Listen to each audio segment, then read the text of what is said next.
Ja, hvala vam za obisk. Mislim, hvala za obilo, ne, saj vzajemno, ne. Ja. No, da ste si vzeli čas v teh časih za tak malo daljši pogovor. Rad govorim. Se bo vila, ampak kaj enkrat začne, me je težko ustaviti, tako da. To je dobro za ta format. Ja, verjamem. Ja. Obratno bi bilo slabše.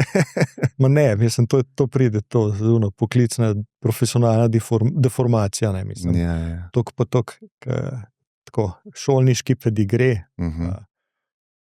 dedka oba učila, pradedek, prababica učitla, pa tako naprej, in pol se človek navadi govoriti, in pol, kad to še 30 let tako počne, ne, pol ti to pride v kri. Koliko pa še kaj predavate? Veliko, ne? Ja, kar. Malo se mi zdi, se malo spreminja. Tako, ne vem, a mi Emšo dela, pa sem malo zmatran bolj, ali imam občutek, da ko sem začenjal, da je bila mularija, ne vem, mogoče bolj radovedna, bolj... Drugačno energijo so imeli, ali kako?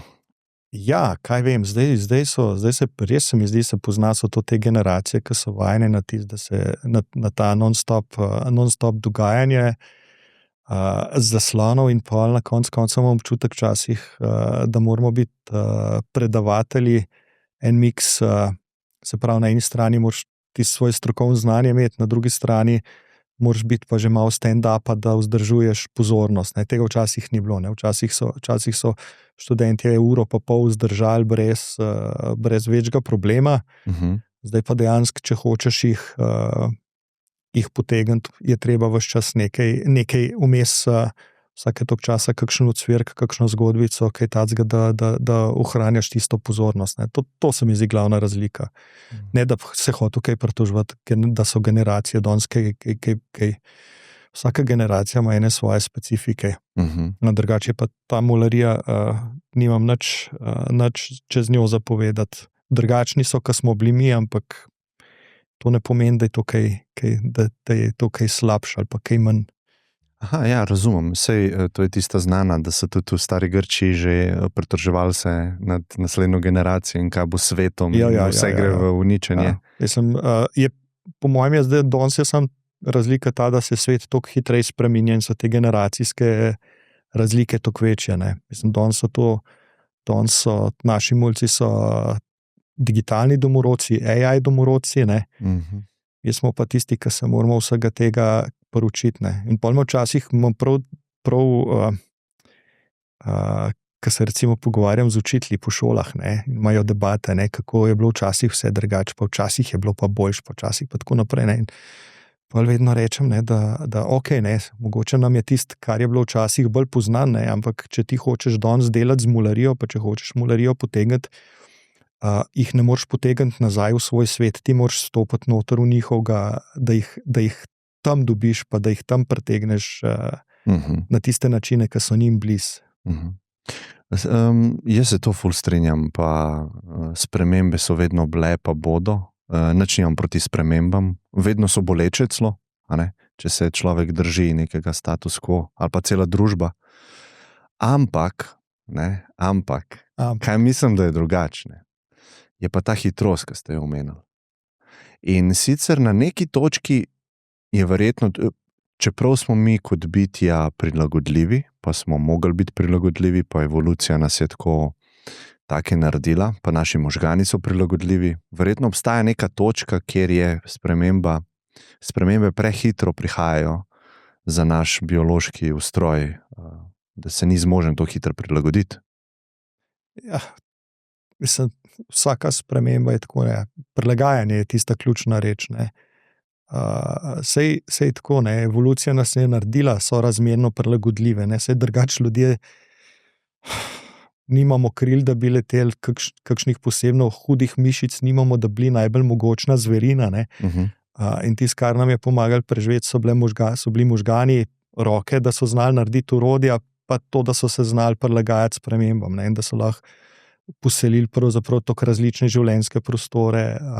Verjetno sodelovanje med nami je tako izrazito. Ja, sam človek ne more preživeti. Ne, Ne, v primerjavi z drugimi vrstami prav, res tesno sodelujemo. Ja, tako da to je, ne. Je pa res, ne, da ta prilagodljivost ima svoje meje, ne, in po mojem, tako ko gledam, ne, se mi zdi, da to, kar govorijo moji kolegi ali pa tisti, ki se bolj s klinično psihologijo ukvarjajo, ko govorijo zdaj o epidemiji anksioznosti, depresije, ne, o stresu govorimo že zadnjih 50 let, recimo, ne.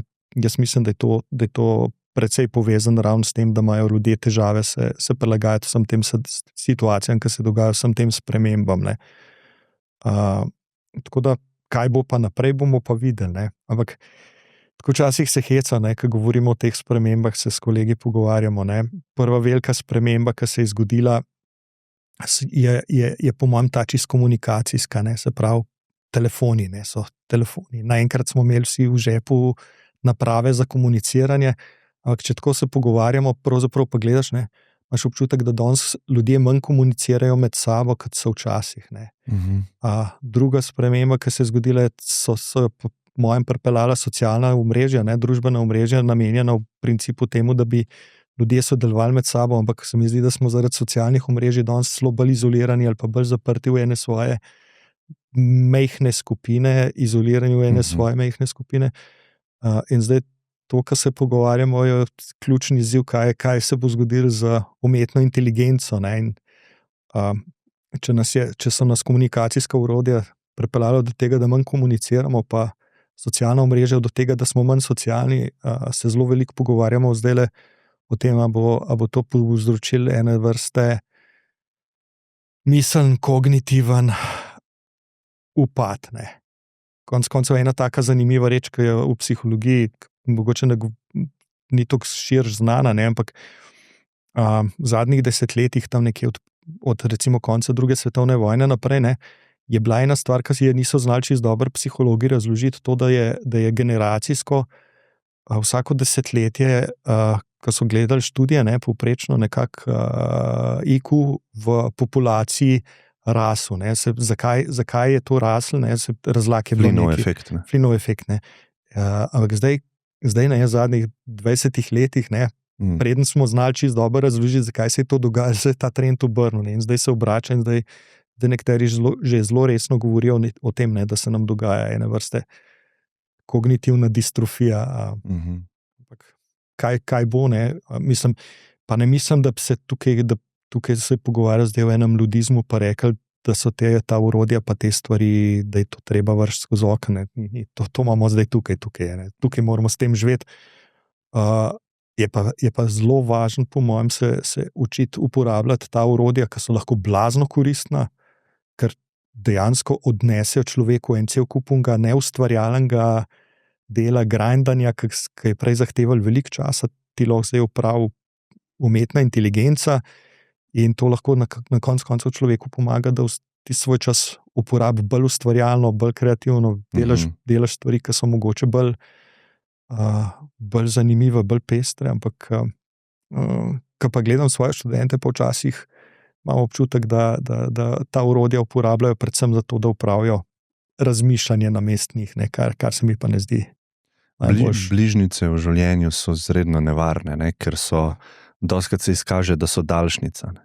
Saj življenje je taka stvar, pa kot ima človek 1 kilometrino, ugotoviš, ne, da ne more biti vedno samo udobje, ne more biti vedno samo fajn, ne, saj konec koncev nas to, kar smo, delajo tudi trenutki trpljenja, muke, garanja, ne, ampak na koncu tistega trpljenja, muke, garanja pa pride tisti občutek, wow, ne, zdaj smo pa naredili, zdaj smo pa neki, ne, in če tega ni, ne, tudi tistega občutka ne more biti, ne. Kaj vem, recimo, ko se pogovarjamo tudi o tem materialnem delu, ne, blagostanja, ki ga danes živimo, ne. Če bi jaz gledal nazaj, pa se pogovarjal z mojimi sošolci iz osnovne šole, kaj vem, recimo, moje sošolke so imele mogoče eno barbiko doma, pa je mogoče tista barbika še zdaj na kakšnem posebnem mestu, v kakšni omari shranjena, dragocenost, ne. Danes, ko ima otrok eno ogromno škatlo igračka, ne ve, kaj bi z njimi, nobena od teh stvari nima niti neke prave vrednosti, zato ker je vse zlahka prišlo, vse pride samo od sebe, ne, in tisto, kar pride samo od sebe, brez napora, nima niti ene resne vrednosti za človeka. Je celo našo zgodovino kot vrsta smo po mojem imeli problem z pomanjkanjem dobrin, ne? Pomanjkanjem hrane celo, pomanjkanjem zdravja. Umirali smo na razne načine. A ne? Tudi nasilja je bilo več, a ne? Če gledamo statistiko. Sprav, nekaj smo dobro naredili, po moje potiskamo to cel projekt človeštva v neko tako pravo smer, ampak zdaj smo prišli, po moje, do tega, da je v nekaterih aspektih preveč obilja pa udobja. Ne? In to je zelo zanimiv problem, ker želi še več te iste stvari, da si reš preobilje tega. Ne?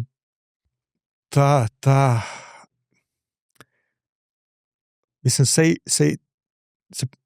pravi, po svoje to razumljiv, ne? Da težimo k temu. Ne? Ravno zato, ker po mojem je cela človeška vrsta šla skozi te razna obdobja pomankanja. Ne? Konec koncev, če gledam generacijo recimo mojih staršev, ki je bila medvojna ali pa povojna, ne? To so ljudje, ki so dejansko živeli določen del svojega otroštva, ne? V precejšnjem pomankanju. In poskušali pol to seveda kompenzirati, tako da so s naslednjim generacijam poskušali vse tisto, česar oni niso imeli dati. Ne? Ampak zdaj imam včasih občutek, da tudi mi kot starši, ne, tudi ko gledam sebe recimo, ne, da smo včasih pretiravali s tem. Ne? Zdaj mogoče, ko gledam že naslednjo generacijo staršev, še za eno stopničko bolj, ne, kako otroku omogočati to blagostanje, kako olajšati življenje in tako naprej. Tako da, kot smo se pogovarjali, ne, človek pravzaprav svoje možgane najbolj izkoristi, pa najbolj se uči takrat, ko je odzadej ene vrste rahel konflikt med tistim, kar imaš, pa kar bi imel, pa med tistim, kar znaš, pa kar bi rad dosegel. Ne? In to je tisto gonilo, po mojem, napredka človeštva zmeraj bilo. Ena frustracija. In zdaj, če te frustracije čisto umaknemo ven iz življenja, se načeloma spomnim ponovadi tiste Pixarjeve risanke Wall-E, ne? Kako so robotki upravljali delo, ljudje so pa tam ene take zavaljene gmote se pustili strojem oziroma robotom prevažati okrog in živeli sicer v enem takem totalnem hedonizmu, ampak brez enega smisla. Ne? Smisla, ja. A se vam zdi, da je glih smisel ta ključ, a ne? Da se ljudje že skozi sprašujemo, ne? Odkar je filozofija bila iznajdena, kaj je smisel življenja? Ne? In da ko ima preveč časa za razmišljanje v smislu, ne, ga nikakor ne najde. Jaz se bojim, da včasih gremo predaleč s tem, ne, razmišljanjem v smislu, ne, pa iskanjem enega velikega smisla, enega velikega napisa tam gor na nebu, ne, pa zdaj me bo pa nekaj kapnil v glavo in zdaj bom pa ugotovil, kaj je smisel življenja. Ne. Smisel je blazno pomembna reč, ampak mislim, da predvsem je ne v iskanju nečesa velikega, ogromnega na obzorju, ampak preprost smisla v tistih drobnih, majhnih stvareh, ki jih vsak dan počnem. Ne. Osmišljanja stvari. Ne. Se konec koncev Viktor Frankl, ne, ki je res dal skozi ene hude stvari tam v koncentracijskem taborišču, ne, je ravno to rekel, ne, da ko je pozval ljudi okrog sebe, ne, ki so bili v tistih ekstremnih pogojih, je ravno tukaj videl tisti ključno razliko, ne, med ljudmi, ki so imeli več možnosti za preživetje in tistimi, ki so se vdali v usodo. Ne. Se pravi, ta občutek smisla, da kljub temu, jaz sem čist pozabil tole izklopiti. Ta občutek, ne, da tudi v tistem ekstremnem obupu, pomankanju, ne, da vendarle pa življenje je smiselna stvar in da mogoče pa potem, ko bo tega trpljenja konc čaka ljudi nekaj, to je dajalo ljudem, ne, eno upanje, da so lažje preživeli tiste ekstremne pogoje. Sej niso vsi, ne, ampak dal jim je pa nekaj več možnosti. Tako da mislim, da je občutek smisla ena pomembna reč, ki nas žene naprej v življenju. Recimo, če človek ne čuti smisla ali pa se ne čuti dobro, tako kot bi on opisal, bi rekel slabo, Kakšen odgovor ima zahodnjaška, lahko rečemo psihologija, znanost, vse, kar vemo? Kakšen odgovor lahko ponudi? Pa da je dober odgovor. Mislim, psihofarmakologija ima svoje rešitve, ne, se pravi te ali one tablete, ne. Ampak jaz mislim, da je na dolgi rok, ne, tista ključna stvar dejansko najti stvari, ki so ti tiste uporne točke, ne, ki so neki tisti, bi rekel, ene vrste svetilniki na obzorju, da rečeš, to je vredno, to je pomembno. Ne. Je pa res, da včasih človek ne more, ne, ker se človek znajde v eni situaciji, ki se mu zdi, ne vem, z enim tistim občutkom praznine, anksiozen, mogoče depresiven, ne, je rab nekoga drugega, ki mu pomaga, verjetno iz tega vaniti. In mislim, da je ta... Ampak sem videl tudi primere, če se upravičujem, ne da se je znašel človek v takem obdobju. To je vse, kar pozna. Ker jaz sem takrat sem pa jaz videl, jaz težko razumem tega človeka, jaz sem imel težka obdobja, tako kot vsi, v svojem pač nekem merilu, a ne? Ampak ko pa nekdo reče, da je to že od nekdaj tako, pa da ne pozna drugega, ne? To pa jaz težko pol stik dobim, ne? Ja, mislim, to je tist, čemu rečemo psihologi, naučena nemoč, ne, ker se človeku toliko teh neprijetnih stvari, stvari, ki pravzaprav so neugodne, ne, in nabere, ne, in v enem trenutku zgubi upanje, ne, da pravzaprav karkoli naredi v življenju, bo kadarkoli kaj drugačne. Takrat se mi zdi ravno to pomembno, no, da se pomaga človeku videti, najti tiste drobne stvari. Ne. Sej tukaj ni kakšnega hudega kunšta. Ne. Sej prva stvar, ki jo rabimo, ne, je konec koncev mogoče to, da je nekdo, ki reče, ok, ne, sej te vidim, ne, sej te čutim, ne, ampak tista prava empatija ni, ok, jaz te čutim, da ti je hudo in bom zdaj tukaj s tabo sedel, pa nama bo obema hudo, ne, jaz te čutim, da ti je hudo, ne, in bom poskušal zdaj nekaj narediti ali pa ti pomagati, da ti bo mogoče manj, ne. Tako da bistvo teh raznih, ne, terapevtskih pristopov, ki jih poznamo, ne, v psihoterapiji, ki so sicer zelo različni, ne, pa zelo različnih koncev se lotevajo človeka in tudi so različno mogoče uspešni pa uporabni za različne vrste pa oblike težav, ki jih imajo ljudje. Ampak tukaj ne, je recimo ena od stvari, ki je meni blizu, je ta ideja pozitivne psihologije, ne, se pravi, če nas eni vzorci lahko pripeljejo do tega, da obupamo, ne, so eni nasprotni vzorci oziroma zelo podobni vzorci, ki se jih lahko naučimo zato, da se pomagamo nekako spravljati ven iz tega zosa, ne. Tako, ko se človek lahko nauči, ne, se to ni šolsko učenje, ne. Izkušnje pripeljejo človeka do tega, da v enem trenutku izgubi upanje, ne. Se da z enimi dosti preprostimi strategijami tudi pomagati k temu, da pa gradimo ene vrste optimizem, ne. To ni nekaj, kar se zgodi čez noč, ne. To ni ono, danes mi je težko, jutri mi bo pa boljš, ne. To so tako zelo drobni koraki, zelo majhni koraki, ampak s časom pa ja, se pa da narediti. No, kar jaz verjamem, je to, da lahko pravzaprav vsak nekaj malega za sebe naredi, ne. Da dejansko, ne glede na to, kako se počutim, lahko neke majhne stvari delam pri sebi, zato da mi bo mogoče rahlo boljš se bom počutil v svoji koži, hkrati pa seveda je pomemben to, kaj se okoli mene dogaja, se pravi, kako mi drugi ljudje pomagajo. Ne? Ker ena stvar, ki jo včasih čist se premalo zavedamo, je ta pomen ljudi okrog nas, ne? Prej ste omenil, ne? Ljudje smo pravzaprav, pa recimo tudi primati, ne? Močni ravno zato, ker živimo v skupinah, kjer pravzaprav vsi lahko pomagamo, se lahko podpiramo, upravljamo različne funkcije in ta moč ali pa ta pomen socialnih mrež je včasih kar malo premal razumljen ali pa zapostavljen v tem našem okolju. Ne. Tako hecen je, ne. Mi živimo v enem takem ostrem, divjem tempu, ne, in potem se včasih zgodi, da ljudi okrog sebe jemljemo zelo samoumevne, ne, ne samo samoumevne, ne, včasih vse tiste naše frustracije, ki se nam naberejo čez dan, čez teden, ne, ki jih nimaš kam stresti, streseš na tiste, ki so najbližji, ne. V bistvu so ti pa to najbolj pomembna varovalna mreža, ki ti pomaga, da se lahko malo boljš počutiš, ne.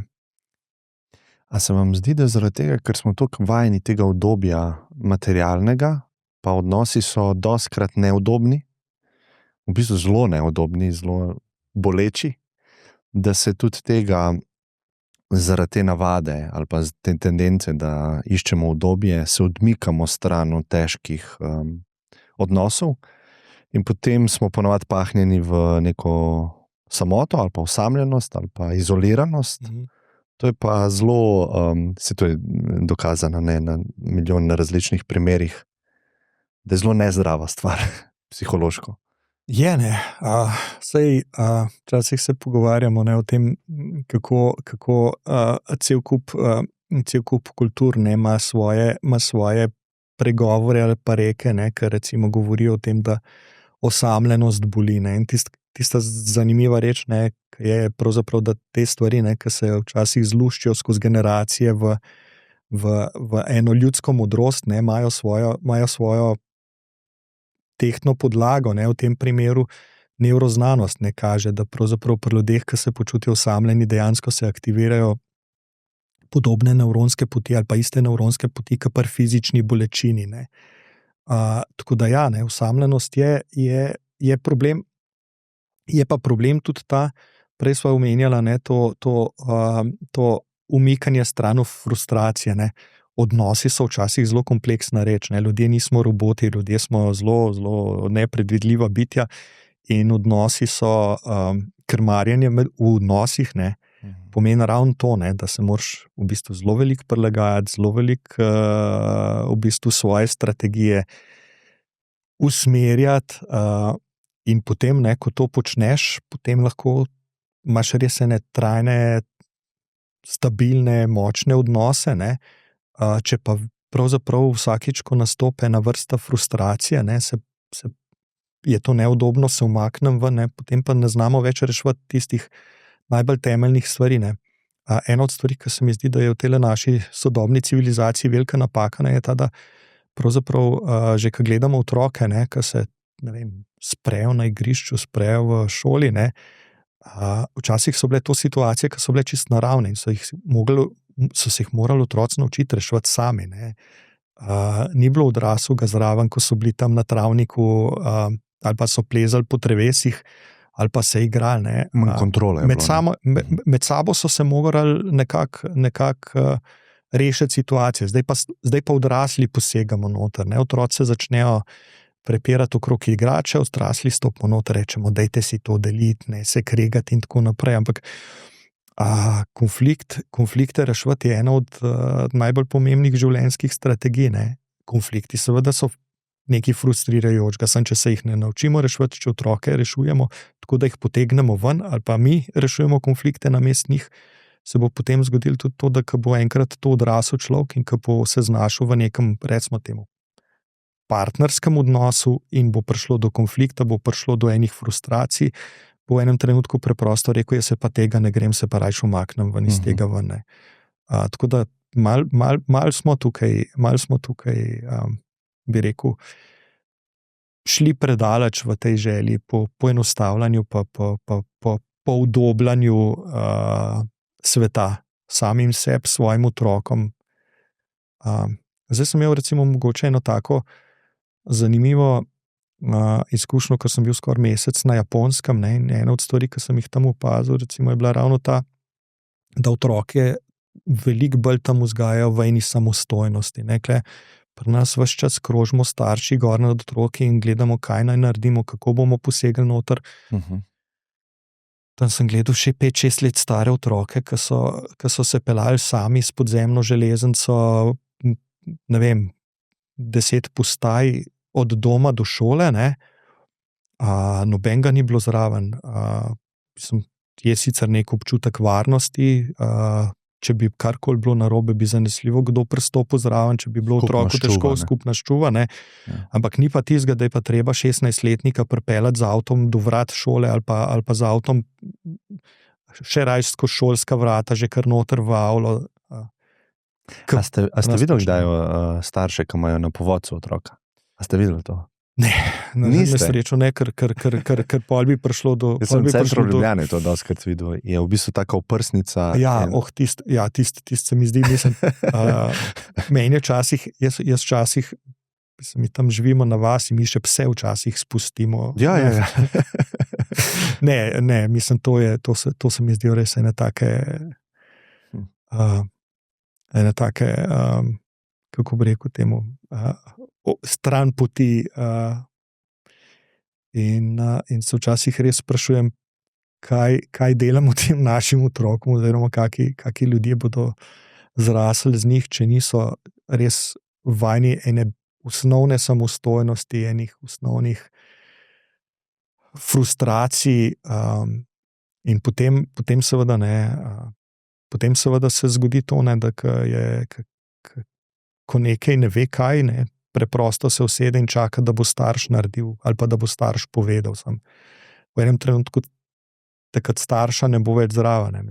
Meni se zdi vedno, da je tista ključna starševska naloga ta, da otroke pripravim, da bodo dobro funkcionirali, pa živeli tisti trenutek, ko mene ne bo zraven, ker vem, da me enkrat ne bo več zraven. Ja, to je pa moja res glavna naloga katerekoli vrste živali, ki vzgaja potomca, da poskrbi, da bo ta samostojen, da bo uspel preživeti v svetu. In zdaj se mi zdi, da prihaja ta generacija v delovna razmerja ali pa se začne karierno udejstvovati in jaz v teh svojih biznih krogih začnem poslušati te zgodbe, kako in mama kliče za službo in mama tudi v enem primeru je prišla skupaj z sinom na razgovor in to je tako, ko to rečem, je absurdno, to je kot nek skeč ali pa neka komedija, ki je igrana, ampak to se dejansko dogaja in verjetno v umu določenih ljudi to ne zveni noro, če to počnejo.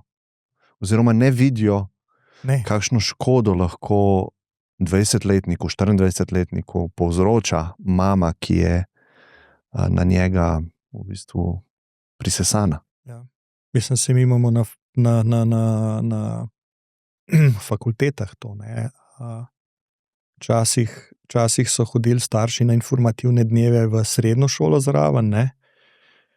Zdaj hodijo na fakultete na informativne dneve, ta z razgovorom za službo, ta je precej nova, ne? Ampak mogoče ena od najbolj bizarnih zgodb, ki sem jih slišal v zadnjem času, ko me je ena ravnateljica vrtca, ne, me je rekla, da ne ve, kaj naj naredi, ker je rekla, imajo enega starša, očeta, ne, ko pride po otroka v vrtec in ta starš je sila prijazen, ne, bo otroku ustregel vsem, ne, in potem otrok reče staršu, zdaj si pa kuža, ne, in pol greš starš na vse 4 in teče po vrtcu okrog in pol otrok reče staršu, da naj laja in pol starš laja, da je otrok srečen, in je rekla ravnateljica, kaj naj naredi, sem rekel, nimam pojma, mogoče naj pokliče veterinarja. Ne, res, to so včasih absurdna vedenja, problem je v tem, ne, da to absurdnost opazijo ljudje od zunaj, ne pa tisti, ki to počne. In včasih imam občutek, če bi nas nekdo od zunaj opazoval, verjetno tudi mi počnemo kakšne stvari, ki bi bile lahko komu absurdne. Ampak bi bili veseli, da nam izpostavijo. Ja. Tako da tukaj me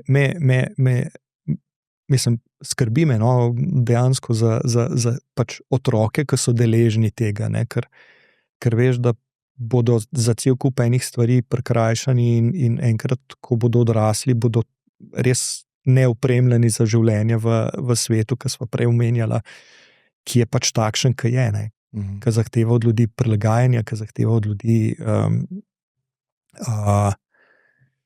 reševanje tudi manj prijetnih stvari in včasih prinaša tudi določeno trpljenje izgube.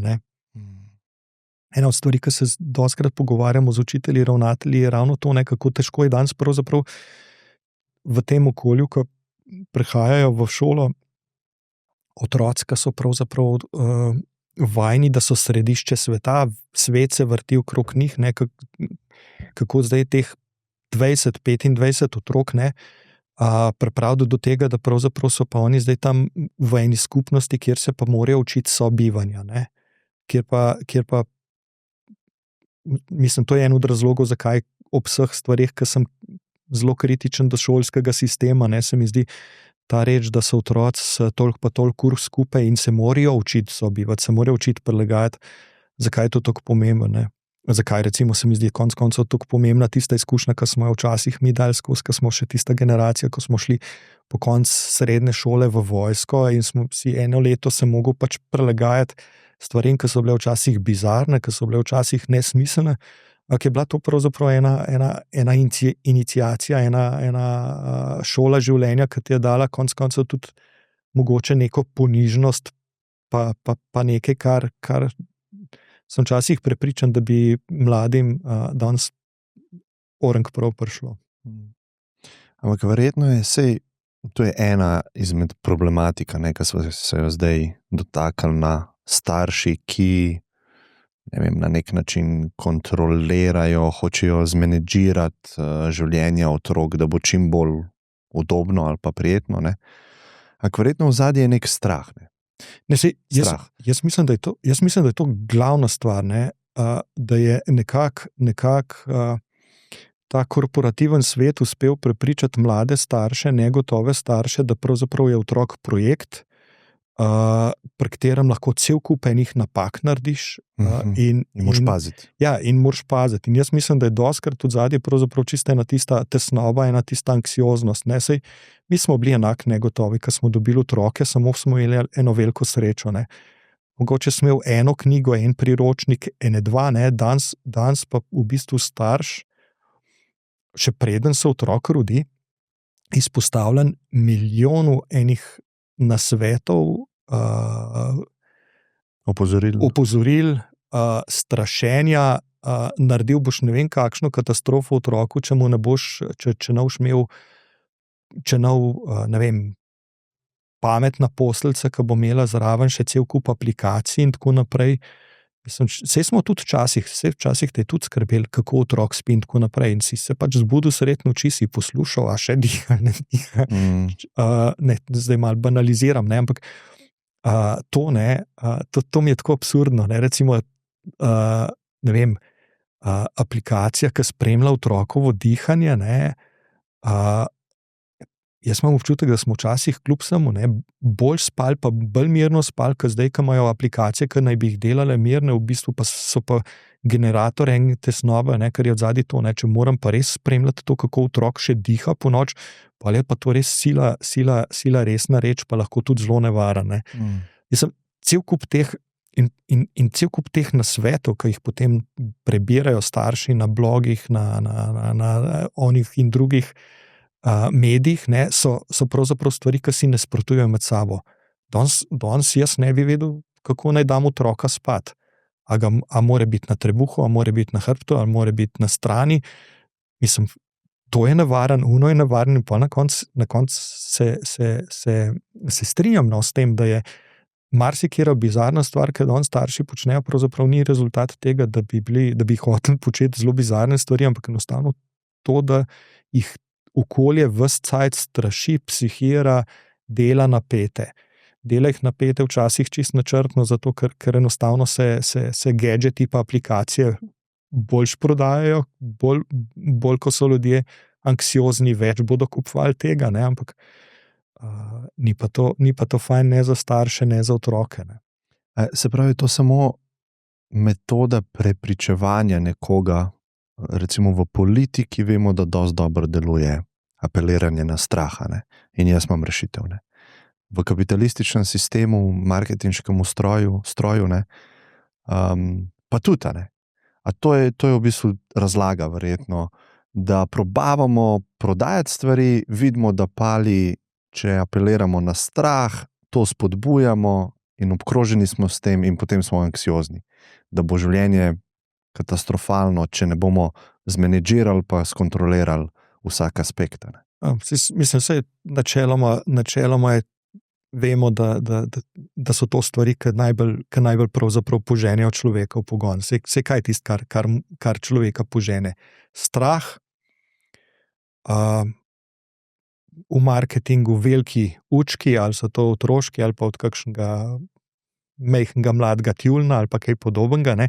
Ja, to je tisto, kar nas premakne. Ne? In precej logičen je, ne, da če psihologi hodimo okoli po svetu, pa počnemo različne stvari, da del naših kolegov dela tudi v marketingu in pač dobro poznajo te strategije, kako pravzaprav sprožiti eno vedenje pri ljudeh. In strah je blazno dober sprožilec vedenja. Politika je že zdavnej to pogruntala, ne?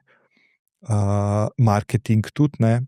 Ne bom rekel, da je vse, kar se dogaja, samo rezultat tega, ampak ogromen, ne, teh ogromen generator, pa poganjavc tega korporativnega marketinga, ne, je pa sigurno generiranje anksioznosti, tesnobe, strahov. Ne. In sva spet tam nazaj, ne, da verjetno ni eno naključje, da je človek danes toliko bolj tesnoben, da imamo toliko več anksioznosti med ljudmi, toliko več depresivnosti, kaj seveda z anksioznostjo močno povezana. Ne? Kako pa sprejeti odgovornost, pa recimo kot posameznik v tem svetu? Vidim dve skupini ljudi. Ne? Ena skupina ljudi, katere jaz nisem del, želijo spreminjati svet. V bistvu kritizirajo vse aspekte njega. Na svoj način strašijo tudi ljudi, kako je vse slabo, pa ko gre vse v katastrofo, če ne boste mene izvolili, če ne boste mene poslušali, če ne boste moje knjige kupili in podobno. Ne? Ta skupina ljudi. Pa druga skupina ljudi, ki pa bi rekel, da mi je bolj blizu, je pa, ok, tako je, to je realnost. Ne? To zdaj živimo v njej, spremenila se je, vedno hitreje se bo spreminjala, ne? Kaj lahko jaz zdaj naredim, da bom malo miren, manj v strahu, da ne bom tega virusa naprej delil. Ne? Ena zanimiva stvar, glih ta teden je en od mojih študentov pripravil eno precej dobro seminarsko nalogo, kar je danes pravzaprav že redko, glede na to, da večino seminarskih nalog zgenerira umetna inteligenca in so pač recikliranje enih in istih idej. No, ampak ta je bila zanimiva, ker smo celo neke debate imeli potem študenti. Govoril je ravno o sprejemanju. Zdaj je sprejemanje v bistvu dost pomemben koncept postal tudi v psihoterapiji, ne? Kjer je postalo jasno, ne? Ja, mogoče v tem našem slovenskem prostoru to še toliko bolj pomembno, ne? Ker se mi zdi, da to je ena stvar, ki jo dostikrat ponavljam, ne, da v vseh slovenskih športnih uspehih, ne, je panoga, kjer smo Slovenci blazno uspešni pa močni, jamranje. Ne. To je naša folklorna reč. Ne. Namesto, da bi se fokusirali na tisto, kar je nekje pozitivnega, dobrega, mi imamo blazno močno potrebo potem, da najdemo tisto, kar nas žul, prepoznamo tisto, kar nam žul in potem ruminiramo, vrtimo se okrog tega. Ne. Sej stvari, ki ne funkcionirajo, ne, je po mojem zdravo opaziti, jih je dobro opaziti, ampak v enem trenutku ne, postane potem to eno vrtenje v krogu. Ne. Nisem zadovoljen s tem, nisem zadovoljen s tem. Ne. Nisem zadovoljen, ne, ampak šele ko jaz sprejmem, da je danost takšna, kot je, tudi če mi ni všeč, šele takrat lahko začnem pravzaprav nekaj zares spreminjati. Ne. Zato je tudi meni ta druga pozicija veliko boljša. Ne. Jaz imam ogromen znancev, ki so še posebej v zadnjih parih letih, največ pa okrog tistega časa covidnega, ne, zdrsnili res čist v to pozicijo proti vsemu, nezaupanje v vse, kritiziranje vsega. Ampak ja, ne, sej ogromen stvari je, ki so vredne kritike. Ne. Ogromen stvari je v tem svetu danes nepravičnih, ogromen stvari je, škodljivih, ne?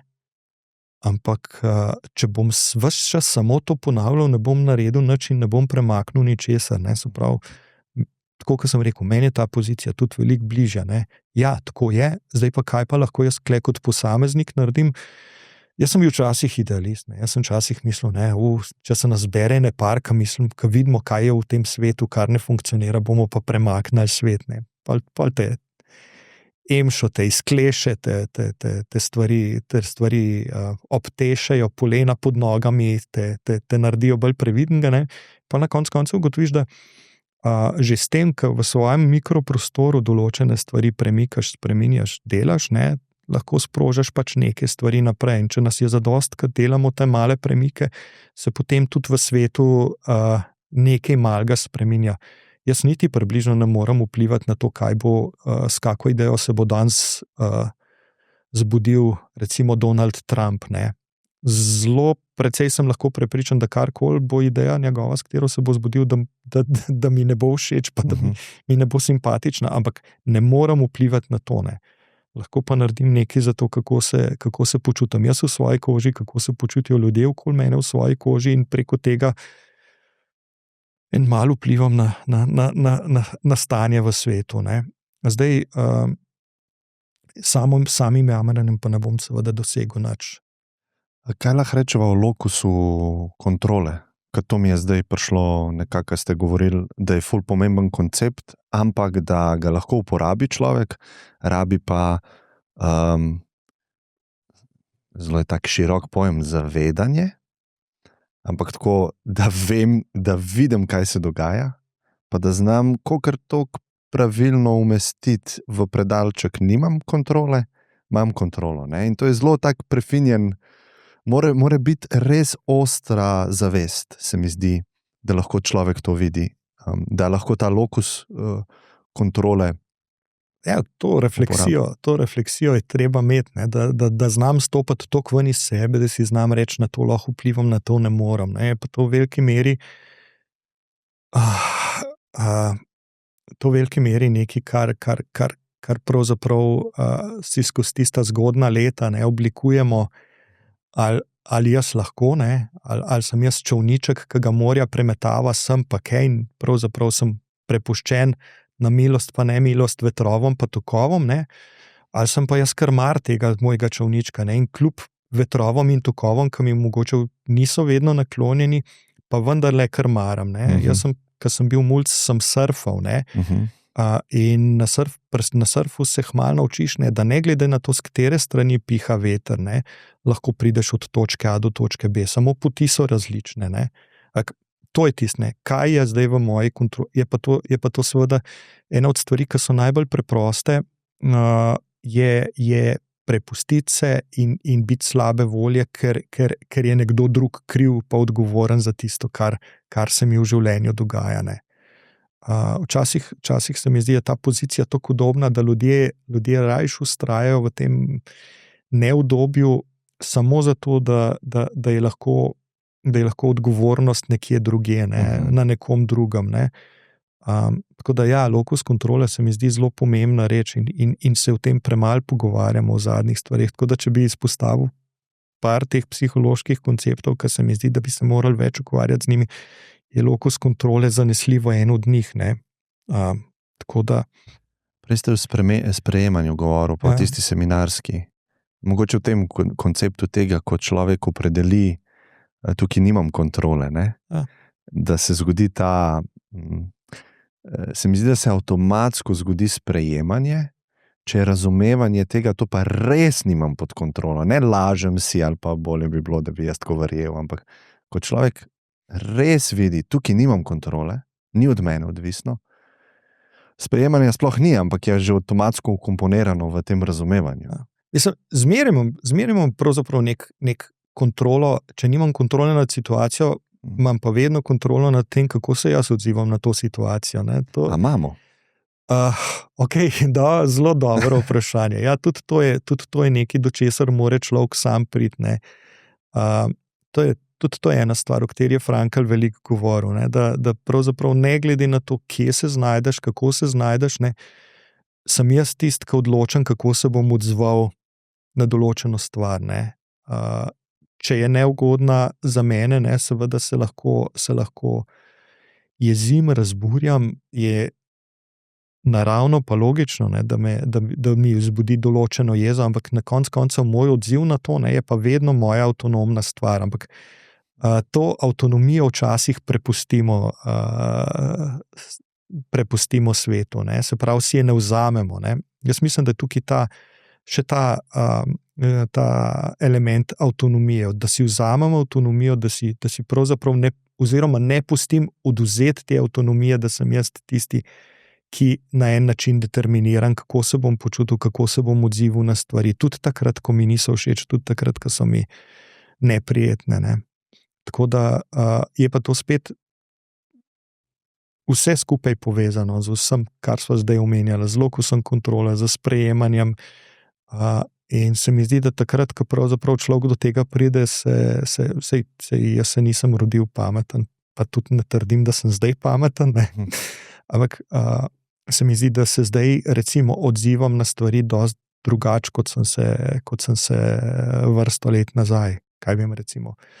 Vem, da kar nekaj let nazaj me je ne nekaj časa, ne, dobesedno nekaj let, ne, me je skozi življenje gnal občutek ene krivice, ki sem jo doživel, oziroma niti ne toliko jaz, pa ljudje okrog mene.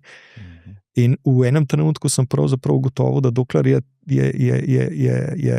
tisto, kar me vodi, pa usmerja občutek krivice, pa jeze, ker je nekdo naredil nekaj, kar je bilo absolutno neprijetno in zlo, recimo, ne, da toliko časa pravzaprav je dejansko človek, ki krmari moje odločitve, tisti človek, ki je to naredil, ne. Ko sem jaz stopil ven iz tega, ne, se malo osvobodil od tega, se sprejel, recimo to, ne, da je ta človek pač to naredil, ne, ampak da pa lahko se jaz odzovem na to tudi drugačne, je kar nekaj časa minilo. No. Ampak to so tista dozorevanja, ki se zgodijo ali se pa ne zgodijo. Ne, Kaj je zlo? Zlo, jaz mislim, da pravzaprav vse ljudje delamo cel kup enih stvari, ne? Delamo ogromno stvari v življenju in delamo dobre stvari in delamo včasih tudi napake. Ne? In jaz kot zlo, ne, razumem narediti nekaj, kar pravzaprav vem, da je škodljivo nekomu zraven mene, nekomu drugemu. Se pravi, da vem, da z nečem, kar počnem, nekomu naredim nekaj slabega. A vas lahko nekaj vprašam? Recimo, če dava res najboljši primer, ne, da je zelo čist Hitlera, ne? A mislite psihološko, da je on v svoji glavi pri sebi si rekel, ja, jaz delam zlobne stvari?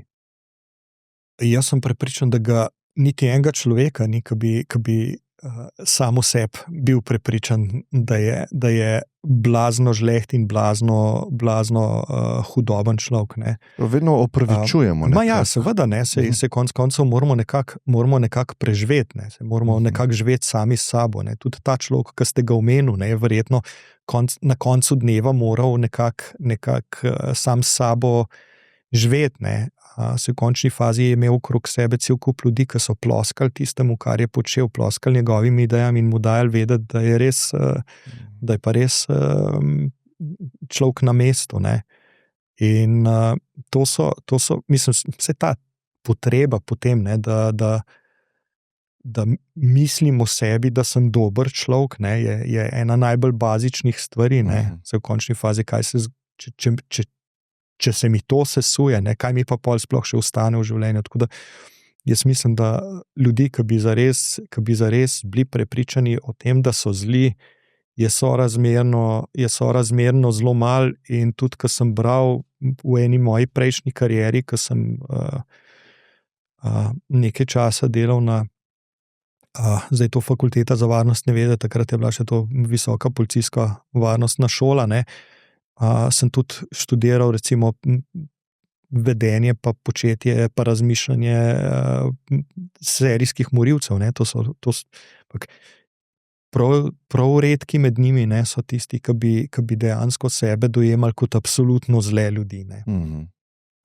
So tudi taki bili, ne, ampak načeloma pa človek vedno najde ene racionalizacije tega, kar počne, ne. Da lahko preživi, ne? Ja, Da lahko živi sam s sabo. Da živi sam s sabo, ja. Omenili ste pozitivno psihologijo.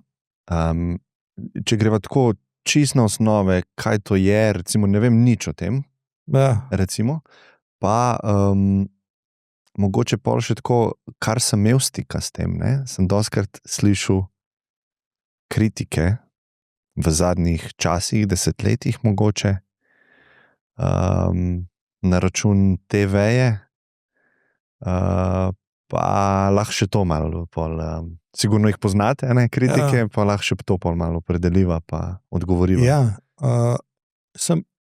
tako bom rekel, no, meni je, ko sem jaz hodil na faks, meni v psihologiji nekaj zmanjkalo, nekaj mi je falilo, občutek sem imel, da pa nisem znal mogoče takrat čisto dobro tega povedati, ne. V glavnem, psihologija se je praktično 100 let, odkar se je začela, ne, ukvarjala z vsem, kar gre lahko pri človeku narobe, ne, z vsemi težavami, z vsemi stiskami, z vsemi stvarmi, ki nas delajo, ki nas lahko sesujejo na tla, ne. Kar je po mojem dobra stvar, ne, kar mislim, da je hudo dobro že zato, ker praktično danes znamo veliko boljš kot 100 let nazaj pomagati ljudem, ki se jim zgodi kaj hudega, pomagati ljudem, ki trpijo, pomagati ljudem, ki imajo resne težave, in je to dobra reč, ne. Ampak druga stvar, ki je, in to se nisem jaz tega pogruntal, ne, pametnejši od mene so to pogruntali, je pa, da je pravzaprav ves ta cajt pa psihologija pustila pa rahlo ob strani pa en drug del. Se pravi, velika večina ljudi, ne, pa pravzaprav, če bi zdajle šel na ulico, ne, intervjuvati ljudi, bi ugotovil, da v tem trenutku, zdajle, velika večina ljudi nima neke hude epizode anksioznosti, nima neke resne, nima nekih resnih depresivnih simptomov, nimajo nekih hudih, recimo temu, duševnih stisk. In z vsemi temi ljudmi se psihologija praktično 100 let ni zares ukvarjala, ne. In čemur jaz rečem pozitivna, oziroma čemur rečemo pozitivna psihologija, je nekaj takšnega, kot bi v medicini mogoče rekli medicinski preventivi, ne. Medicino, in mi imamo lahko kurativo in imamo lahko preventivo, ne. In čemur jaz vidim moč pozitivne psihologije, je to, da pravzaprav se ukvarjamo lahko veliko več s preventivo. Se pravi, kaj, ne da čakamo, da se nekomu nekaj zgodi in potem ukrepamo in potem pomagamo, kaj lahko naredi psihologija kot ena resna znanost za to, da pravzaprav pomaga ljudem krepiti tiste življenjske veščine, tiste moči, ki jih delajo bolj odporne, bolj trdne, da bodo takrat, ko bodo naleteli na ene resne izzive v življenju, mogoče lažje šli čez, ne. Kaj vem, prej sem recimo omenil COVID, ne.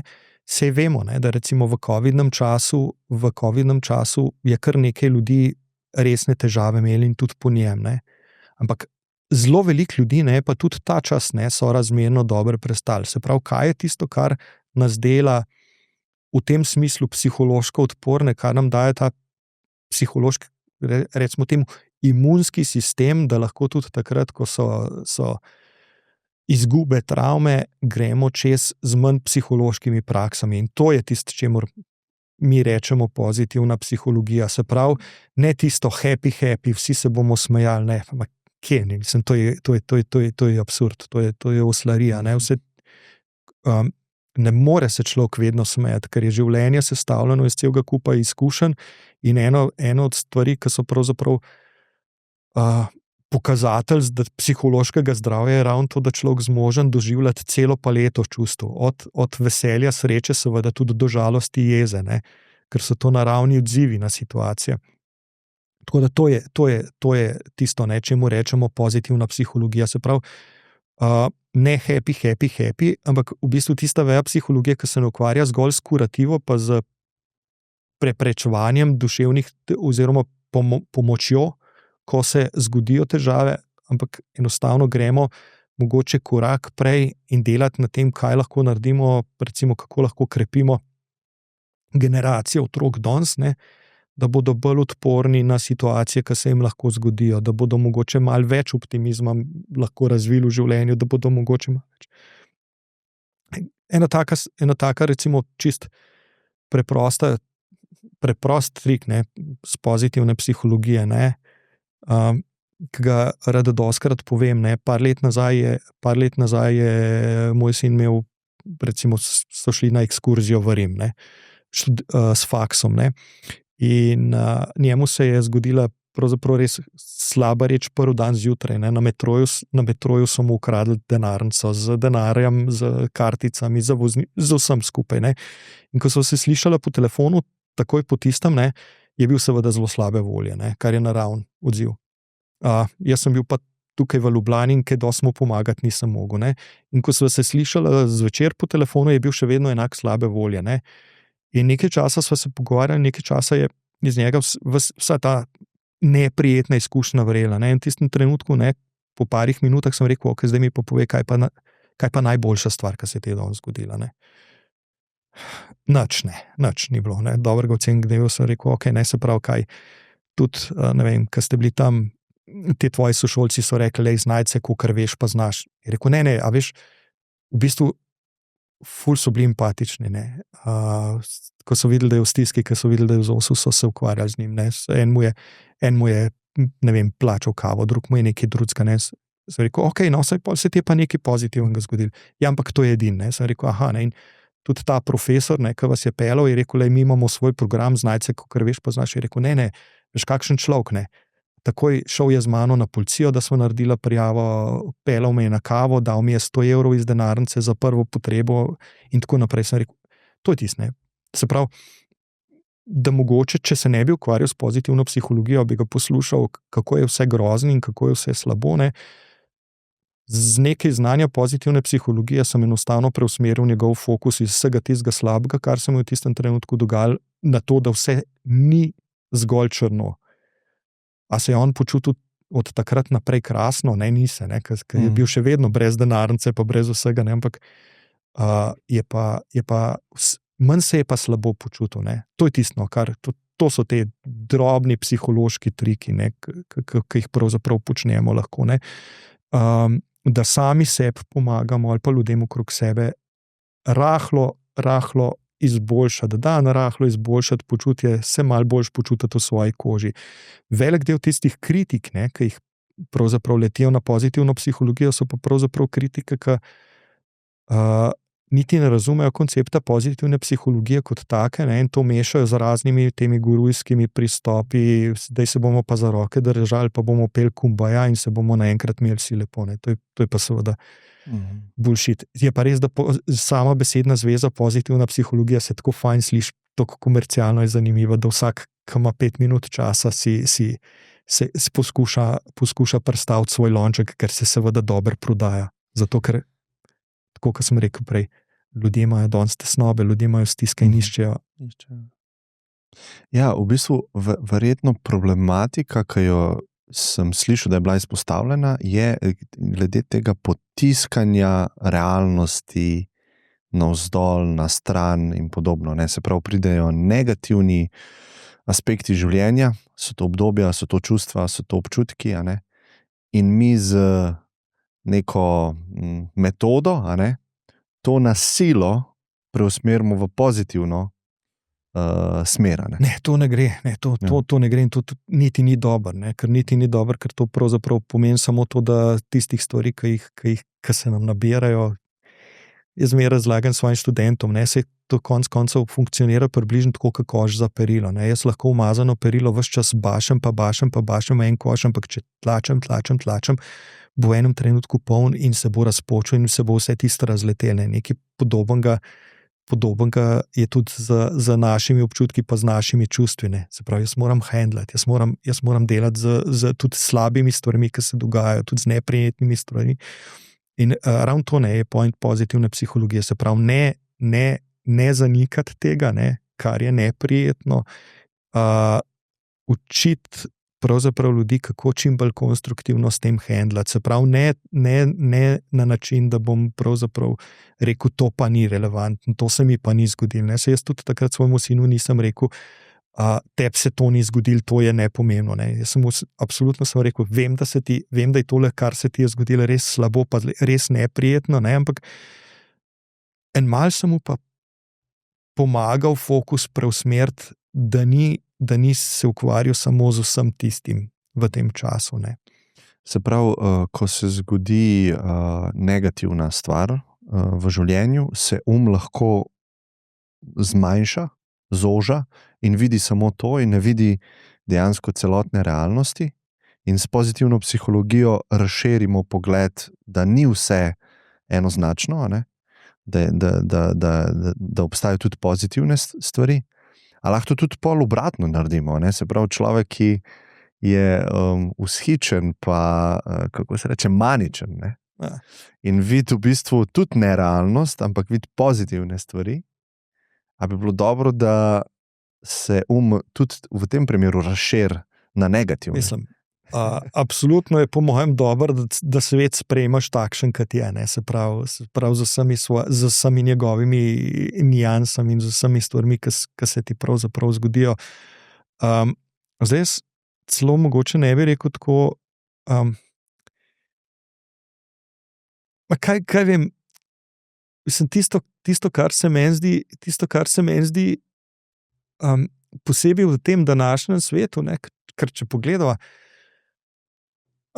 en od velikih problemov sveta, v katerem danes živimo, je, da smo ves čas bombardirani z vsem slabim, groznim, drastičnim. Ne, se prej sva rekla, strah je tisto, kar se prodaja. Ne. Par let nazaj so me študenti opozorili na en članek, ki je šel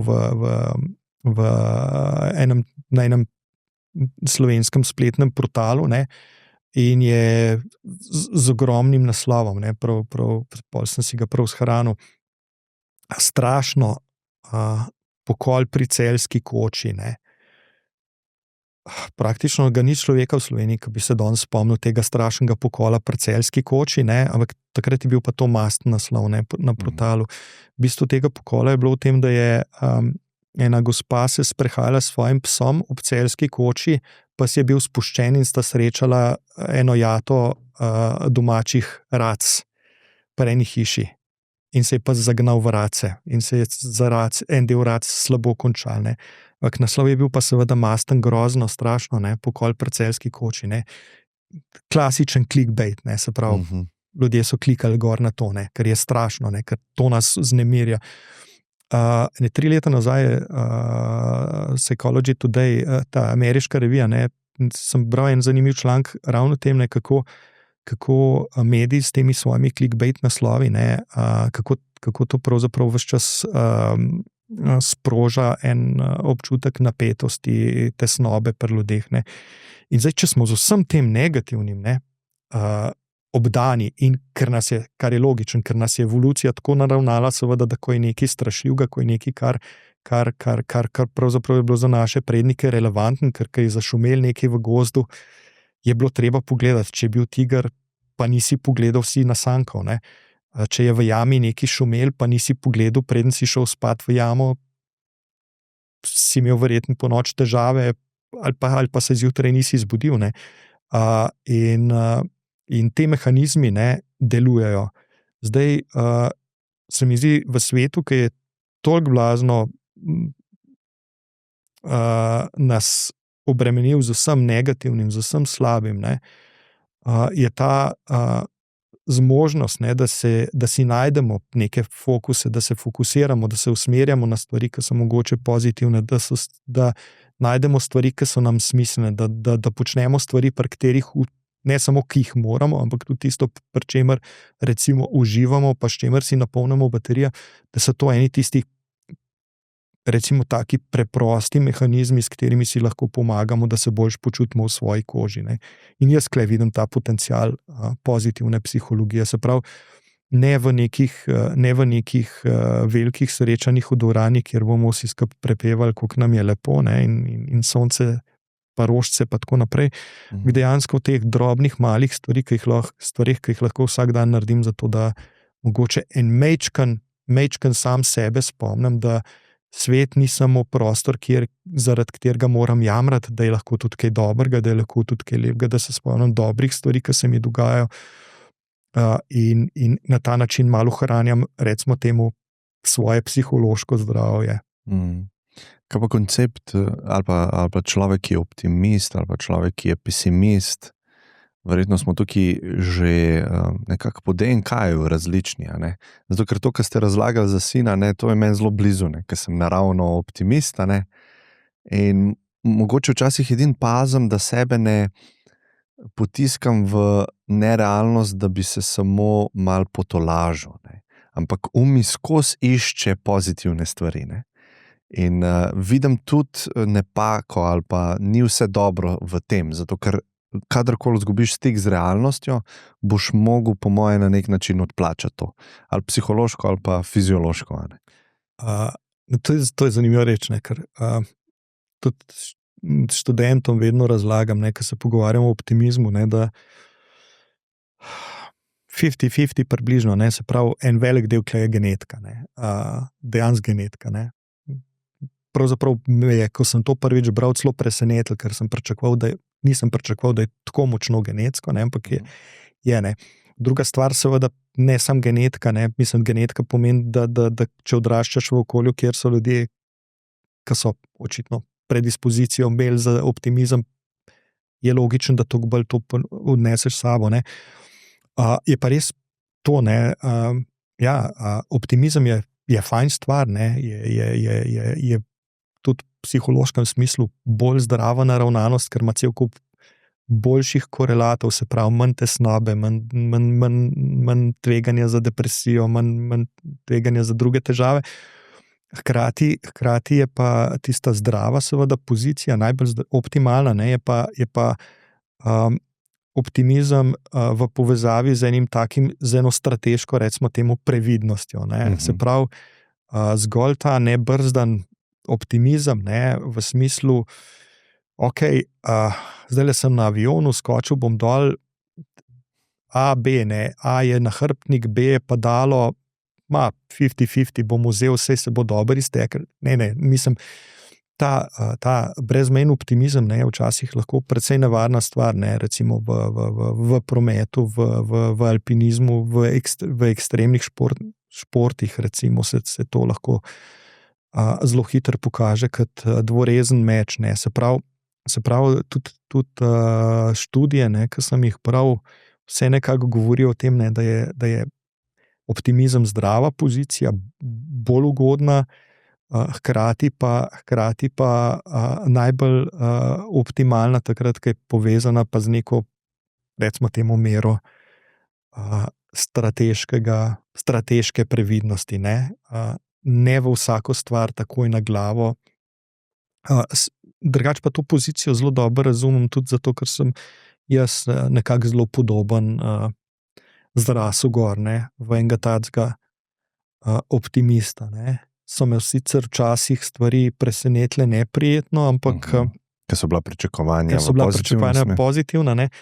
Pravijo, da za pesimiste je življenje včasih lažje, ker jih nič ne more neprijetno presenetiti. Ker, ne, pesimizem, ne, ta pesimistična naravnanost, ne, generira sama po sebi, ne, že eno visoko raven tesnobe pri ljudeh, ne, in je zato recimo ta Martin Seligman, ne, da se reče Mata Smrk pozitivne psihologije, ne, ta je ključna figura pozitivne psihologije, je ena od knjig, ki jih je napisal, ne, napisal ravno z naslovom Learned Optimism, ne, se pravi slovenščino prevede naučeni optimizem, ne, se pravi, kako pravzaprav lahko dejansko z nekimi vajami tudi negujemo en tak zdrav optimizem pri človeku, posebej takrat, kadar mu ga manjka. Bi rekel, da ni noben bolj usklajen z realnostjo, ampak samo en ima boljše življenje zaradi tega? Mislim, načeloma resnice ni v teh projekcijah, simulacijah prihodnosti, ki jih mi delamo v glavi, ni resnice, a ne? Se mi zdi. je pa sam, ali živiš dobro, ali pa malo slabše. Ne?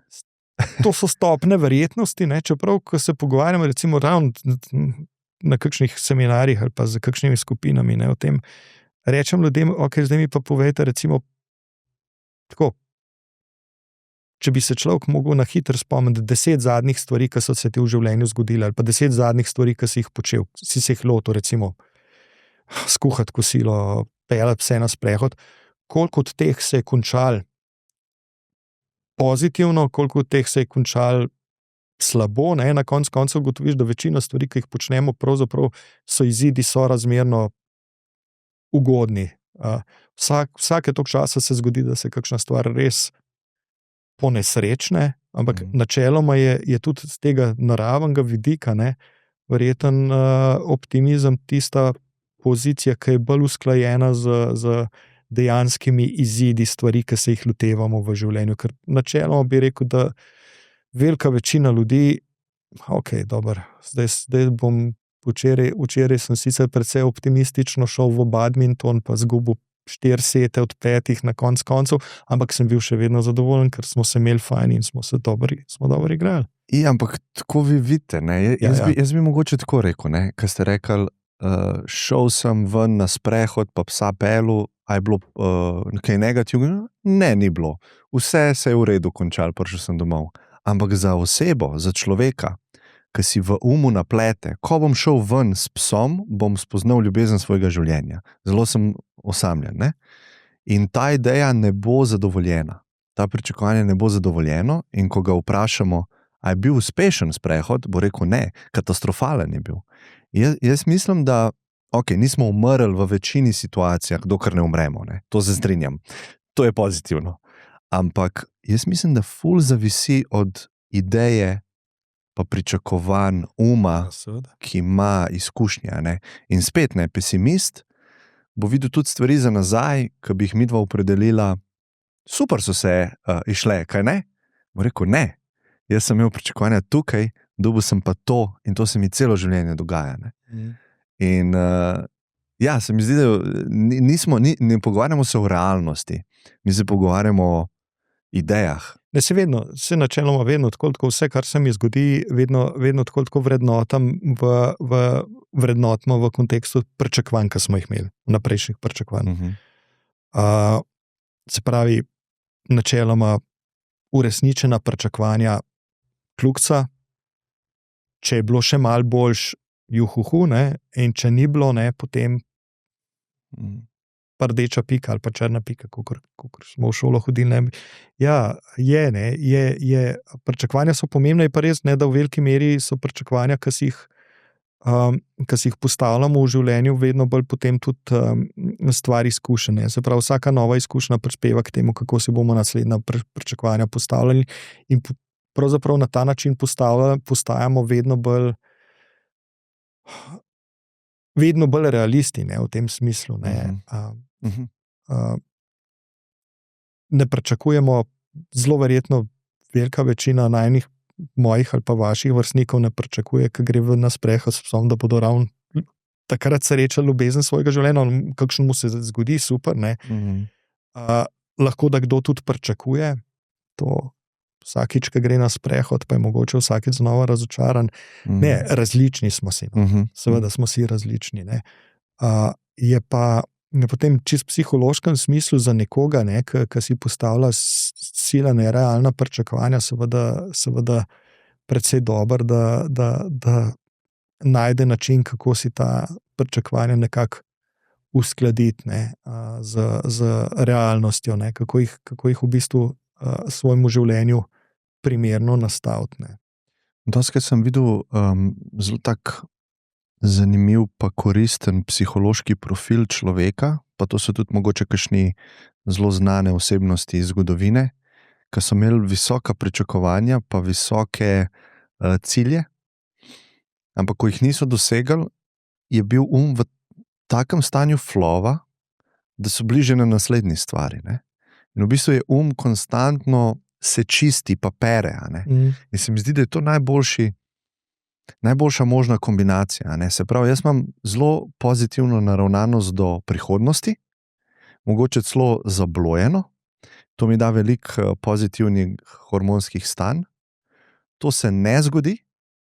Znam jaz to nekako opredeliti, zakaj se ni, pa da ni moje krivda bila, pa to je kaos vesolja in je v redu. In potem si že na naslednji stvari. Ne? In v bistvu potuješ čez življenje tako zelo z nekim flovom, pa čistim umom, namest. Ja, zdaj tukaj po mojem bi jaz naredil mogoče eno distinkcijo med tistimi, ki dejansko na ta način svoje cilje recimo uresničujejo in se približujejo neki svoji življenjski viziji, ne, tudi skozi to. Ja. Pa tiste seveda, kjer pa pravzaprav jih to odnese v ene vrste ali sanjaštvo ali pa še kaj drugega, ne. Se pravi, tisto, kar se meni zdi pomembno, ne, je to, da ja, ne, se nam dogajajo različne stvari, ne, ampak če ta recimo vijuga, pa te ovinki, ne, vse nekako vodijo proti stvarem, ki so nam v življenju pomembne, proti tistim ciljem, ki jih imamo pred sabo, nekim vizijam, kaj želimo v življenju ustvariti, narediti s sabo, narediti v svojih odnosih, potem je to načeloma spet z tega psihološkega vidika, ne, dober pa zdrav, ne, ker to pomeni, da strategije, ki jih ubiram, ne, pravzaprav me peljejo tja, kamor hočem priti, ne. Če pa seveda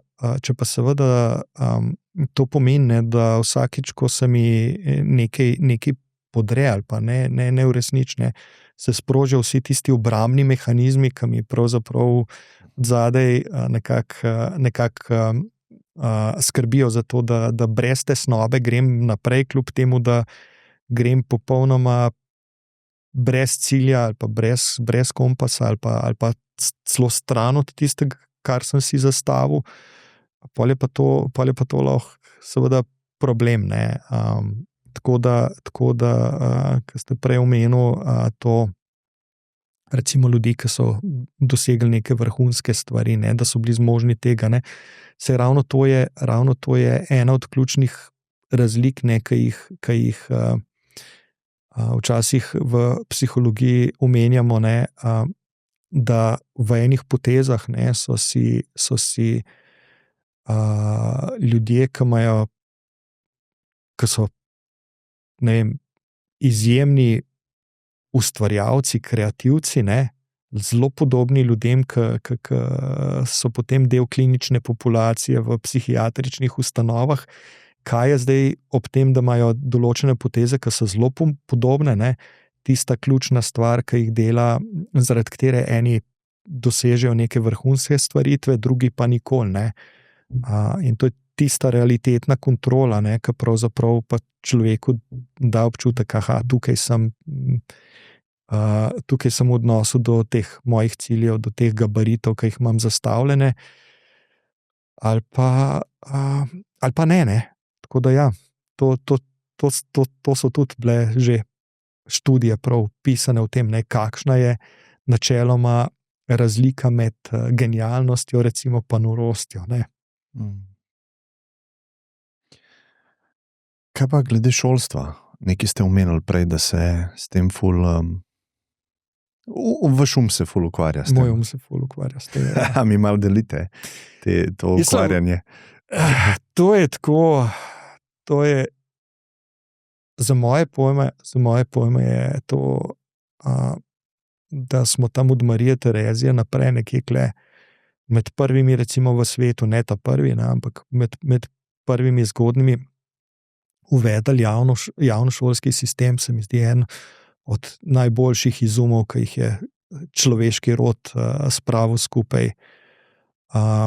Ker pravzaprav je to za moje pojme ena garancija, dober, kvaliteten šolski sistem, javni šolski sistem je pravzaprav tisto, kar po mojem daje neko možnost slehernemu mlademu človeku, da dobi neka znanja, da dobi neko izobrazbo, da ne glede na to, kakšna je izhodiščna točka, kje se rodi, kakšni družini se rodi, kakšne so ekonomske zmožnosti familije, da lahko je nek sistem, ki pravzaprav vsem daje enake možnosti.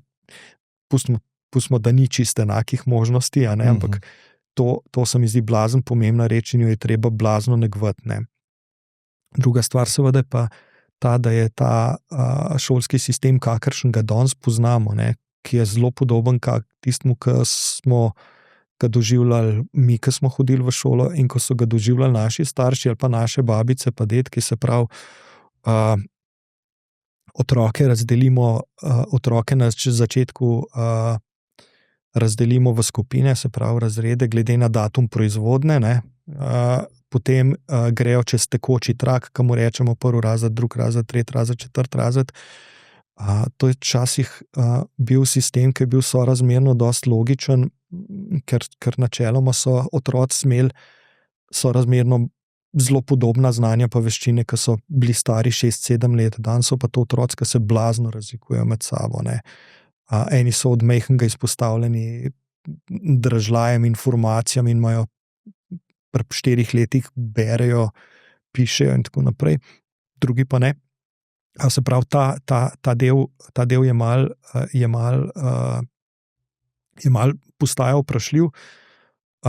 In druga stvar, ki jo vidim kot glavni problem tega našega sistema, takšen, ki je, da kjerkoli točki greš vprašati mlade ljudi, ko en del izobraževanja zaključijo, ne, se pravi, ko zaključijo osnovno šolo, ko zaključijo srednjo šolo, ko zaključijo faks, ne, zelo hitro ti znajo ljudje povedati, kaj je tisto, kar so v teh letih dobesedno zasovražili in česar nikoli več nočejo slišati, pa imeti pred sabo v knjigi ali pa v učbeniku, in delež tistih, ki znajo reči, mene pa to zanima, to je moja strast, to pa mene res veseli, je pa veliko manjši in tukaj je po mojem ena velika zamujena prilika, ne. Se pravi, za moje pojme bi mogel ta sistem veliko več delati na tem, da pomaga mlademu človeku, da prepozna, kaj je tista njegova strast, kaj je tisto, kar res ga vleče, uživa, ga zanima in je to nekaj, kar bi on v življenju počel.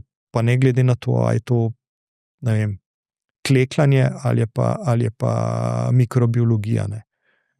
Tako da tukaj mislim, da imamo ogromen manevrskega prostora, časa pa zmanjkuje zaradi preprostega razloga, zato ker prej smo na začetku že omenjali umetno inteligenco, ne.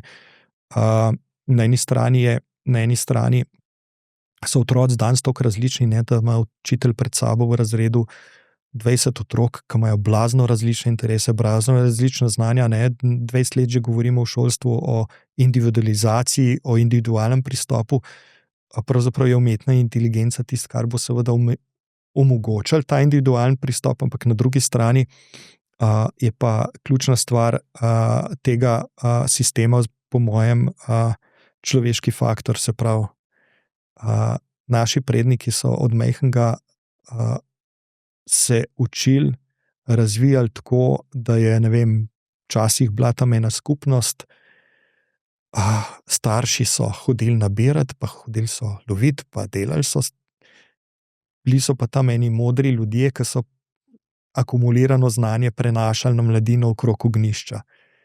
To funkcijo ima danes šola, ne.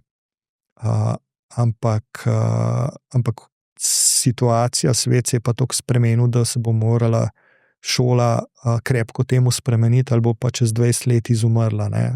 Jaz mislim, da jaz si zelo želim, da bodo šole kot ustanove ostale, ampak procesi bodo morali biti pa čez 20 let močno drugačni in če bomo čez 20 let začeli razmišljati, kakšni naj bodo procesi, bomo zamudili, ne.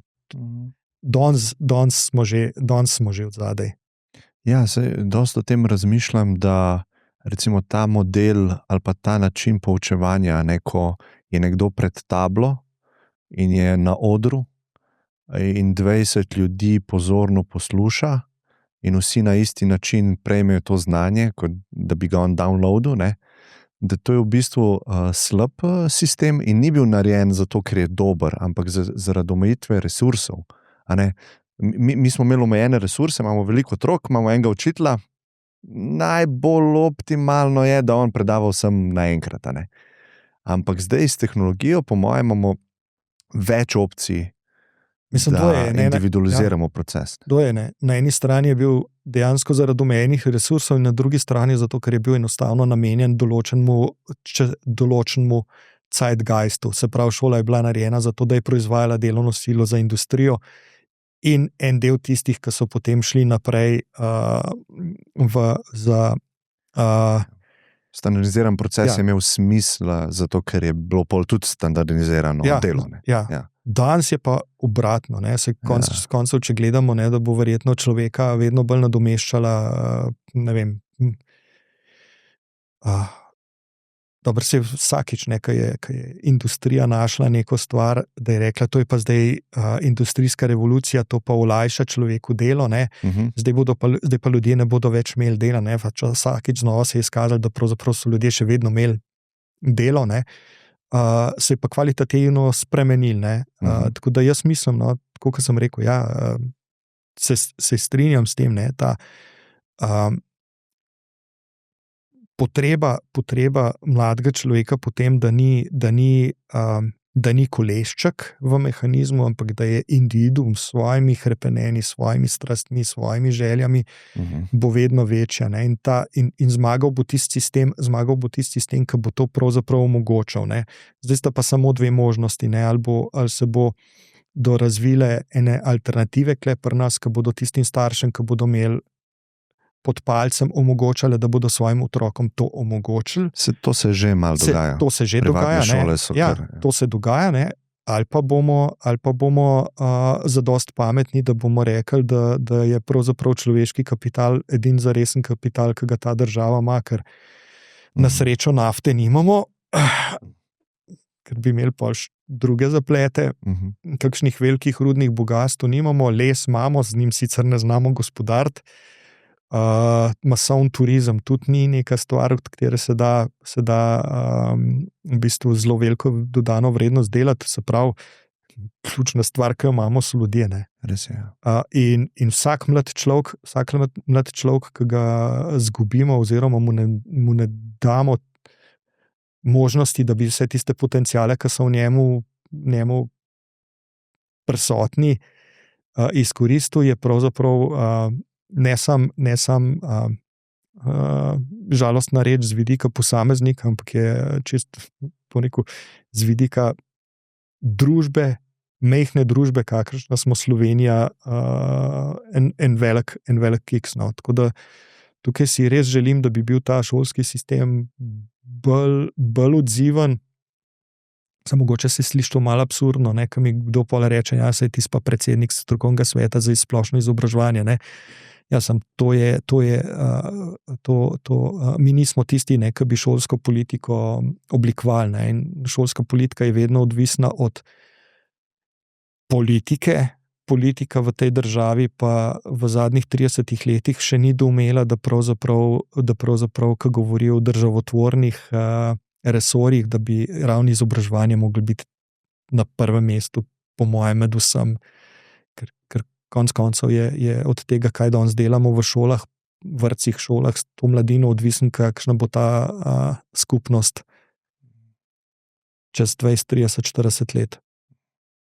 Ampak ker sva midva optimista, verjameva, da bo vse super in dobro, ampak istočasno narediva vse, kar je v najni moči, da bo boljši svet. Točno to. Jaz mislim, da to je po mojem daleč največ, kar lahko naredimo. In čez večer grem spat in rečem, danes sem naredil nekaj za sebe, zato da sem jaz v boljši koži, pa hkrati svet. Mislim, da smo lahko zadosti skromni, da rečemo, vse to pa je nekaj. Hvala vam za vaš čas, res cenim. Enako. Hvala za povabilo.